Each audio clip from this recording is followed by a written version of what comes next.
La question de l'emploi au Cameroun reste une préoccupation pour notre pays. Mais en attendant de la résoudre, le secteur informel, lui, ne cesse de grandir avec la floraison de divers corps de métier.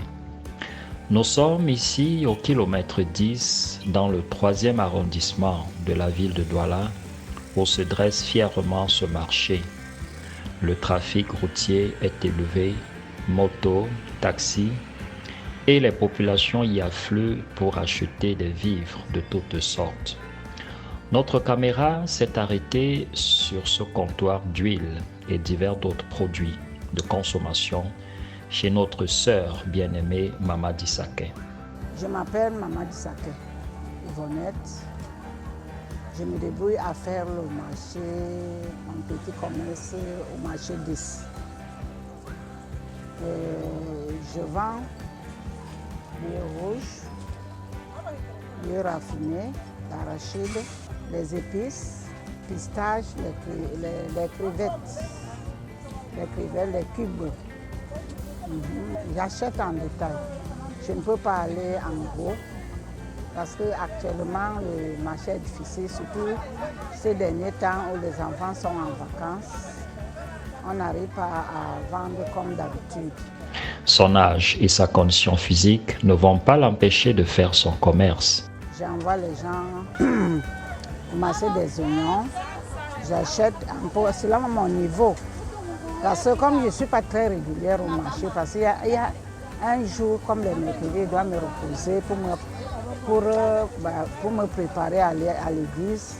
Je ne suis pas très régulière là-bas, mais le pot là, je me débrouille à rester là pour ne pas dormir. Ce n'est pas très facile, vraiment, mais je me débrouille et les clients aussi. Comme les temps sont difficiles, les clients aussi, ce n'est pas comme par le passé. Les clients aussi discutent beaucoup et parfois je ne m'en sors pas. Mais il y a des fois, parfois, quand Dieu bénit, je m'en sors.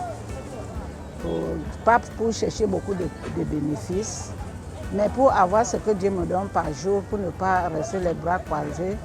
Parce que comme je me débrouille à avoir un peu ma pension de retraite, je les gère pour que jusqu'à ce que vraiment au moment où je vais encore toucher.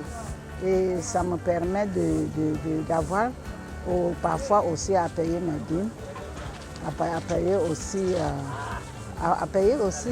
mes offrandes, parce que je ne vais pas toujours attendre qu'on me donne. Et je me débrouille de cette façon. Autre arrêt, le comptoir des aliments, manioc, fruits, légumes. Ici, les recettes se font selon que Dieu aura décidé. Moi, je suis la sœur Bakam Berlin. Je vends au marché PK10.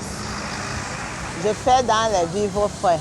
Je me déplace le lundi, le mercredi, je pars à Penja chercher la marchandise. Et je fais dans la banane, les papayes, les ananas, le manioc, même le melon, tout ce que je trouve, que je sais que je peux vendre jusqu'à avoir quelque chose dessus. J'achète le ndolé, les légumes en général, toutes sortes de légumes que je trouve.